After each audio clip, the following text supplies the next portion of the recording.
Welcome into the Unwritten Rule Podcast, your number one stop shop for all sports and media news. I'm your host, Monzi, and I'm here with my co-host, Levy, tonight. Holla at him.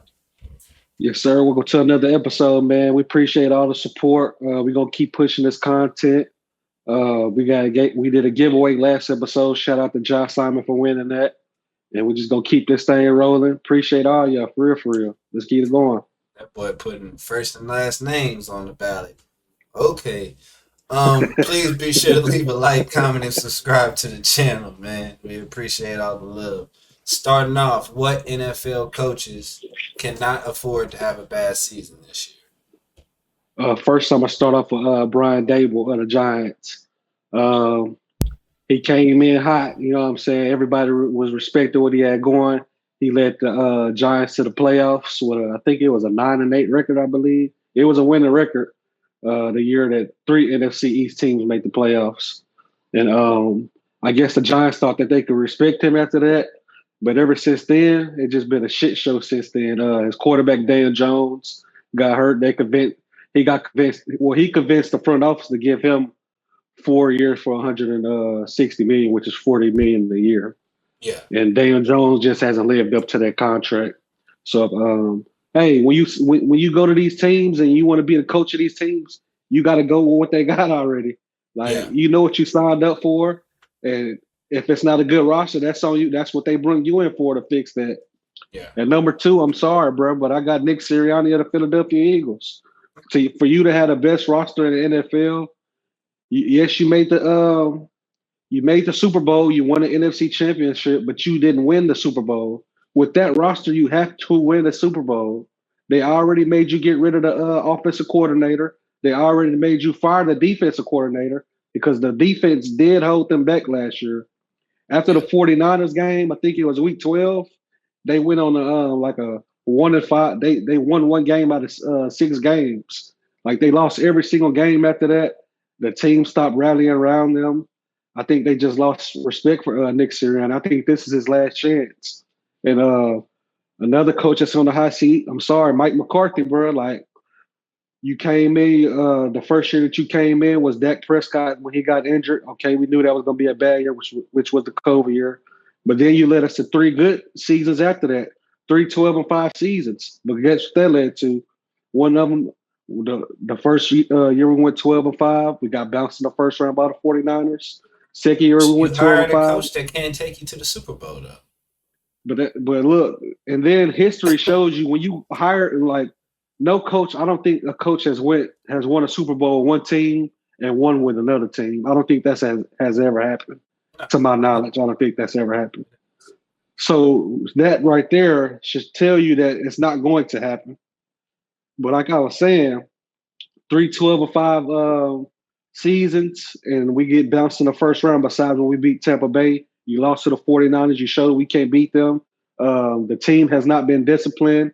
Bullshit penalty calls and preparation is just not right, man. So he's on the hot seat. He has to at least make the NFC Championship this year to solidify his job, and I just don't see it happening. Starting off, I have Robert Saleh. Saleh is 18-33 in 3 seasons with the Jets. The QB, he hasn't had any good QB play, nor did he get to have Aaron Rodgers last season. He was hurt in the first play of the game, I believe. And then the O-line has been horrible. They can't block for anything. Luckily, you do have a receiver, you do have a defense, and you do have Brees Hall at the running back. So you do have some type of ground going, and then you have a defensive line and Quentin Williams. I mean, it can get better, but I don't know what they can do. I don't think that Robert Saleh is going to have any help offensively. I don't think Rodgers can, help him retain that job. And if anything goes wrong, Nathaniel Hackett's out. Rodgers might jump ship and retire. And then they're stuck in another rebuilding phase. But I feel like Robert Saleh didn't get the right opportunity. Yeah, he did. They gave him everything that he needed, him and Aaron Rodgers. Like, they built the team for them to win. It's not his fault that Aaron Rodgers got hurt. But he only had Aaron Rodgers. It's not his fault that he has Zach Wilson. But everything before But he didn't even That's what I'm saying. was Zach Like Wilson. Yeah, but he never had anything. He never was in the right situation. He was a defensive what, coach, and that's what what, he's been good at. I mean, they finished third in the NFL in defense last season, yeah, so he been good he's at it. definitely on he's definitely on a hot seat for sure, for sure. I mean, he can. I mean, you could fire him, and he'll find a job somewhere else. I'm pretty sure he I won't don't sit think he'll around. ever be a head coach. He won't be a head coach again. I don't believe he's not a Nah, good head coach. that's like saying Matt. That's like saying Matt Nagy ain't gonna be a head coach again. Nagy ready to Rick get a Ryan, head. Come on, Rick Ryan man. or something. Yeah. Nagy over there ready. Acting, he just living it up with Mahomes. Yeah, Yeah. Mahomes throw that ball. We living it up. Next, this Yeah. is and before I jump ship on the Jets are gonna finish about 10-8. So I don't even have them doing anything special this season. Ten But and seven. It's only 17 games. yeah. But no, I thought we had an 18. Not yet. Oh, okay, well 17 yeah, still. yeah, 10-7. But Matt Eberflus, he's my next coach for the Chicago Bears. Matt Eberflus isn't a good Oh coach. yeah. I don't know why they hired him from the get go. He never was worth a damn, and he ain't gonna be worth a damn anymore. You gave him a team. This is the only squad that you need to That's a see. good Don't team. let his coaching career go any further than this. If he don't Mm-hmm. make it this season, it's gone. Cause You Caleb got to go Williams is out. Yeah. gonna complain. He's gonna do something. It's Mm-hmm. his team. It's his organization now, in a way.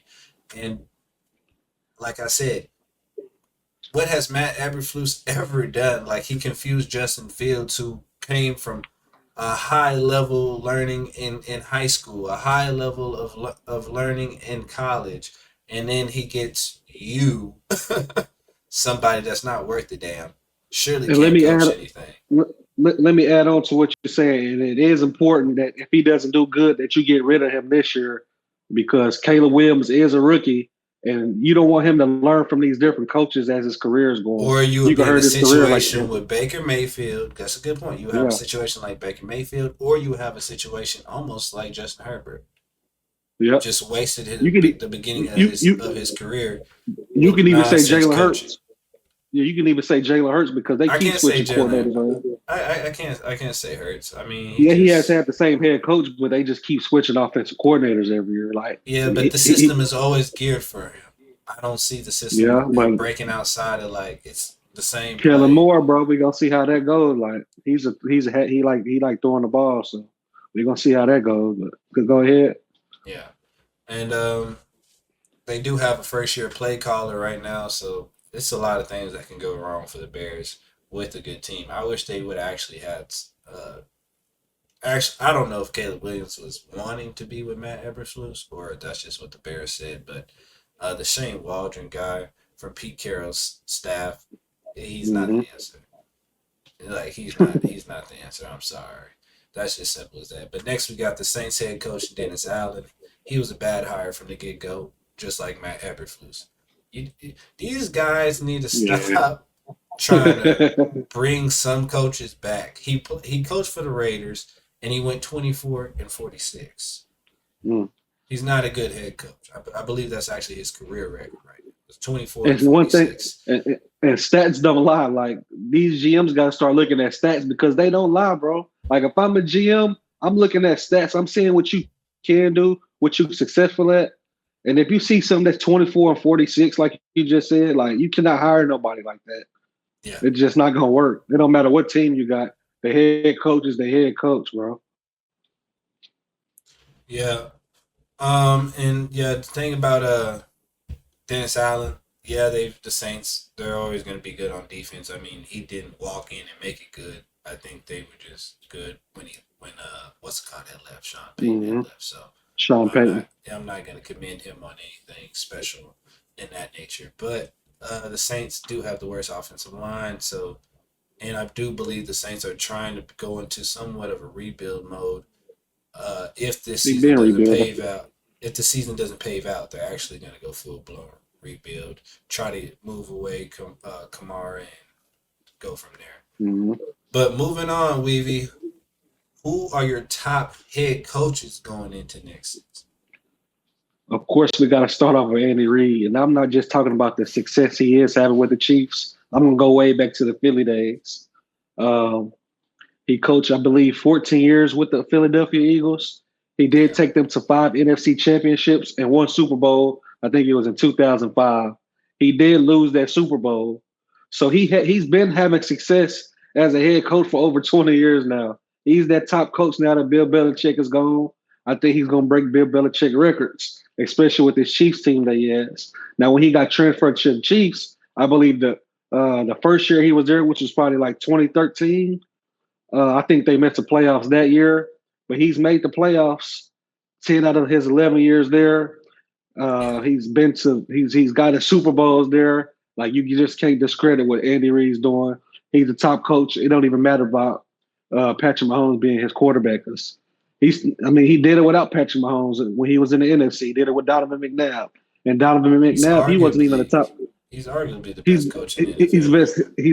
He is the best coach in the NFL. That's why I got him at number one. Like, there's no explanation needed, bro. Like, he won 4 Super Bowls with the Chiefs, and he's just going back to. He's gonna be there every year, bro. I don't know if you see how. I thought it was Eric. I'm gonna be real. I thought it was Eric Bieniemy at first. I thought he was the one constructing these plays until when Eric went to Washington, and Andy Reid was still doing the same things that when Eric was there. And that's what just made me like open my eyes. Like, yeah, Andy Reid is that dude. And he just got the team for it. They respect him. We ain't gonna get into what Travis Kelce did in the Super Bowl. That's probably the relationship they got. But you Yeah, just can't discredit with Andy Reid. He's number one on my list. Number yeah, two, I was kind of iffy about it, but I'm gonna give it to Kyle Shanahan. Like, the team that he's built, he's an offensive guru. We got to give that to him. It just he can get to the big games. It just when he gets to that big games, the mistakes he makes, he like pulls the Lincoln Ryan. he pulls a league around and he sees Shits the stuff bed that with a game plan. 3 quarters, the stuff is working the whole game. You get to that fourth quarter when it's crunch time, and you switch your game plan up from what's been working to something that's not working. It hasn't been working for the game. You got to keep being consistent at what you're doing. Like, he is the top coach. He's number two on my list because he can get you to those big games. He's an offensive guru. He know how to draw Yeah, everything out. His team respects him. Coaches around the league respects him. You gonna respect him when you play him, bro. So yeah, that's why I got him at number two. You just gotta respect what they doing, bro. Like, there's no ifs, ands, or buts about it. yeah. And then number three, I got Dan Campbell, bro. Like, you gotta respect what Dan Campbell has done for them Detroit Lions, bro. Hats off to Dan Campbell and Detroit Lions. Uh, it started off by getting Jared Goff when they traded him from the Rams. They went 3-13. Everybody counted them out, but this is where draft became important for the Lions. They had a very, very, very, very, very, very good draft class that year after they went 3-13. And that year after that, the second year with Jared Goff, they went 9-8. Now he's starting to rally the troops around him, build toughness around his team. They went 9-8, and they played Green Bay. They beat Green Bay to knock them out of the playoffs, even though Detroit wasn't gonna make it. So that should have showed you right there what Dan Campbell was about. He's like, if Detroit not gonna make it, neither is Green Bay. We're gonna go in and kick him in the kneecaps as his favorite line. We're gonna bite him in the kneecaps, and then we're gonna talk about what he just did last year with the 12-5 record. You seen them Detroit Lions last year, man. Yeah. He's 3 years in and he's already went to the NFC Championship. Now, I will say this: he's an aggressive head coach, and he let his aggressiveness finally caught up to him in that NFC Championship game. He should have played a conservative when it got towards the end of the game when they should have won that game. But he let his aggressiveness get to him, and that's the only reason why they lost that game. The roster he has around him is a solid roster. I think they can go to the Super Bowl. I really think they can, bro. They got the four tough over there, and he got the troops around them. They respect him, and they're gonna go to war for him. So those are my top three. Who you got? First, I got Kevin Stefanski. Stefanski finally is relieved of his play calling duties. He's already won Coach of the Year twice. Last year, you can say D'Amico Ryan should have won it, but I mean, Kevin Mm-hmm. Stefanski probably faced some of the most injuries that any NFL coach in this century has ever seen. So I will say that he ran through four different quarterbacks. So you got to give him his hats off in that perspective. And he's been dealing with a horrible quarterback situation with Deshaun Watson. Damn sure not being able to play to his capabilities as what we all thought he could be. And the Browns have a team. I mean, they have a squad. Stefanski is a simple coach. He doesn't do too much. He keeps the game somewhat in reach. If we lose, we lose. If we win, we win. But we win more than we lose. So I'll give him credit in that manner.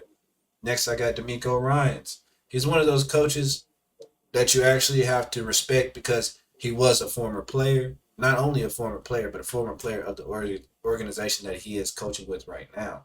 And on top of that, he's relatable to the players, just like Dan Campbell is. So those type of things work well with players. They understand, yes, you need to get paid. They understand, yes, how the organization treats you unfairly at sometimes. You never know. They understand the time you may get fined, penalized. He understands the game. And, and let me add on to D'Amico Ryans, bro. When I watch every game, win, lose, or draw, he's literally waiting at the locker room, waiting for every player to get in. And as they come in, he's shaking their hand whether they win, lose, or draw. And I got to tip my cap to him. I Yeah. respect that. Yeah, and then I mean, like the Texans, they went 10-7, and they ranked 12th in offense. I believe they got to still retain their offensive coordinator. He didn't go nowhere, so the team is destined for a better run, and they got some youth in the right areas. So I mean, the team has a lot of upside to them. And then lastly, I have Dan Campbell.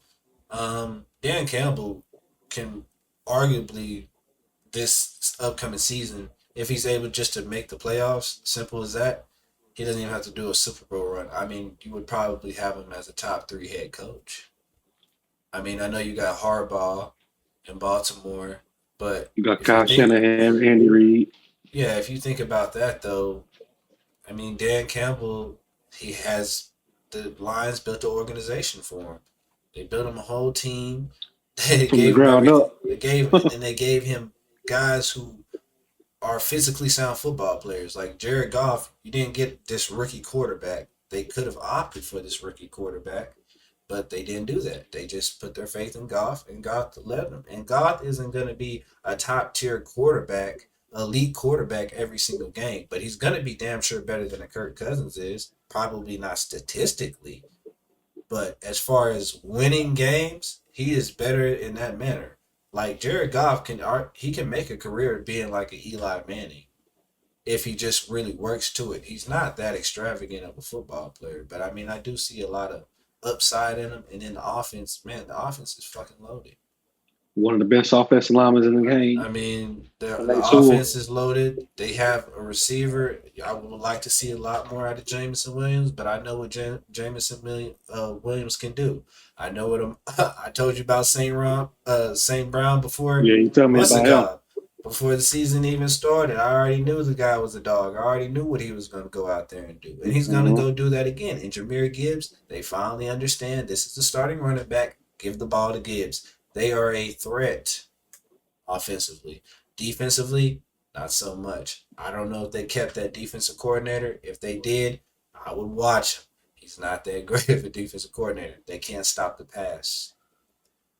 So they Yeah. did draft Terry Arnold out of Alabama. He's one of those guys. He can move around on the field, but I'm not gonna say he's a guy that's gonna be following the best receiver. I don't think that's what's gonna happen. But as far as you probably could get some productivity out of him, like a Fuller type like a Kendall Fuller, productivity out of him. So Solid player. it, Yeah. it works out. They have solid pieces, but I mean, you got to give these guys a little bit of time. But right now, I guess they're in win mode now. Yeah, win now mode. So I guess that they'll try to make the Super Bowl run and do everything they can and get the best of out of everything they got right now. So they're in a predicament to do it though. I mean, just Dan Campbell, he is a risky coach. He has to watch how risky he is, but I mean the players are bought in, and Yeah. I mean they're a great team. They're a well coached team, and he'll be coaching for a long time. He'll be coaching for a Yeah. good long Tough, time. So we'll see his I face. think toughest team in the NFL, and they build it from the ground up. I give it to him. He's one of them coaches. Yeah. Lastly, Weavy, which newly hired head coach has a better chance of making the playoffs this season? Jim Harbaugh or Dan Quinn? Yes, and now for the Chargers, I can name you 7 teams that there won't be ahead of this season. It's just too hard over there in that AFC. NFC, anybody can do it. I feel like NFC is open. That's why you might keep seeing the 49ers and the Lions, teams like that. But in the AFC, you're not getting past the Bills, the Chiefs, the Browns. These are just certain. You're not getting past the Texans. You're not even gonna win your division. You're in the division with the Chiefs, so you got to get past that stage first. And you didn't go get Justin Herbert any help. I just don't see it happening. Plus, he's learning a new system. He got a whole new offensive coordinator. So I don't know how the Chargers could be ahead of the Commanders at this point. Yeah, I think Jim Harbaugh, he does. I mean, he's gonna help build the Chargers up. I mean, they're in a good place, so they'll get built up. Just not right now. It might take them 2 more seasons to um, actually develop as a team and get that system going for them. But Dan Quinn has a better roster. He's got to take some players that he's already familiar with defensively, and a lot of some he already has met some players that want to be in his type of scheme. They took his scheme over the money, so he does have the players behind him. He's already been a head coach before, just like Harbaugh. He's been to a Super Bowl, just like Harbaugh.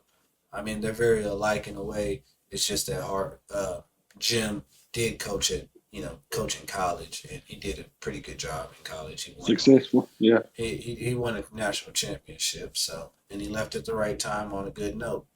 Um, but the Commanders are in a division where it's simple for them to every game is somewhat attainable in that division.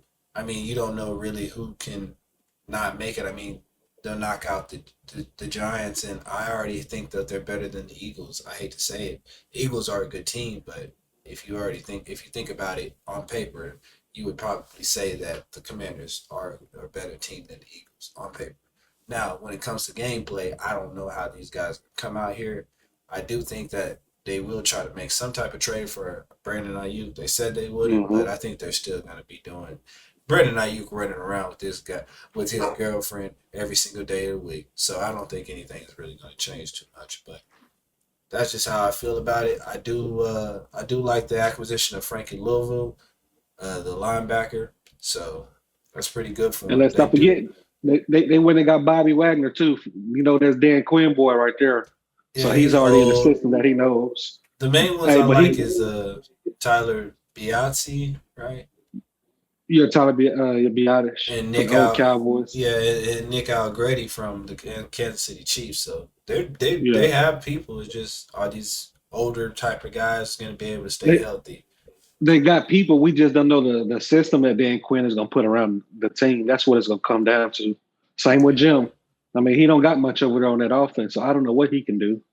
You know what I'm saying? So that's why I think Commanders will have a better chance at making it. Not saying they will make it. They just have a better chance than the Chargers do. yeah, agreed. We appreciate y'all for tuning in to the show. Hey, please be sure to leave a like, comment, subscribe to the channel. Weavy, holla at them. Let them know something, man. Just leave a like, subscribe, please. We appreciate all y'all do. We're going to keep rolling with the content, whether y'all watch it or not, man. We appreciate y'all for real, man. We out. All right, appreciate the love. We out.